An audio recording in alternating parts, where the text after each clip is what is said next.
નમસ્કાર, India TV લાઈવમાં આપનું સ્વાગત છે। હવે જોઈએ આજના સમાચાર। સાણંદ રેલવે સ્ટેશન પરથી રોજની અનેક રેલવે પસાર થાય છે, પરંતુ અહીંયા સ્ટોપ જ ના હોવાના કારણે સાણંદ તાલુકાના લોકો રેલવેની સુવિધાથી વંચિત રહ્યા છે। સાણંદના લોકોને સૌરાષ્ટ્ર, કચ્છ, દ્વારકા તરફ જવું હોય તો તેમને વિરમગામ અથવા અમદાવાદ જવું પડે છે। Editor in chief Ganesh Rawat. મારું નામ હિતેશ બ્રહ્મભટ્ટ છે અને અમે સાણંદના રહેવાસી છીએ।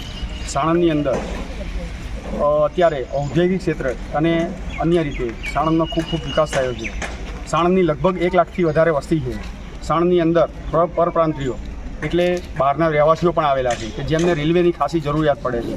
અમારા સાણંદની અંદર રેલવે સ્ટેશન હોવા છતાં અમારા રેલવે સ્ટેશનમાંથી ઘણી બધી ટ્રેનો પાસ થાય છે। એ બધી ટ્રેનોનો કોઈ સ્ટોપેજ આપેલ નથી, જેમ કે દ્વારકા, સૌરાષ્ટ્ર, કચ્છ આ બધી ટ્રેનો સાણંદ થઈને પાસ થાય છે, છતાં પણ અહીંયા કોઈ સ્ટોપેજ આપેલ નથી, જેના લીધે દરેક પ્રજાને વિરમગામ અથવા અમદાવાદથી સ્ટોપેજમાં બેસવા જવું પડે છે, જેના લીધે સમયનો અને નાણાંનો વ્યય થાય છે।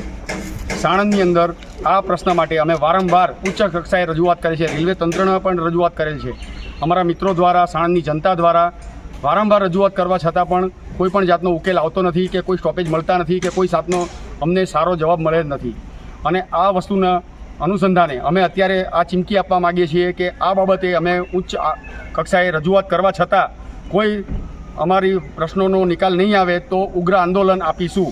સાણંદની જનતા તમામ અમારી સાથે જોડાશે અને ઉચ્ચ કક્ષાએ રજૂઆત કરીશું અને ઉગ્ર આંદોલન થશે સાણંદમાં।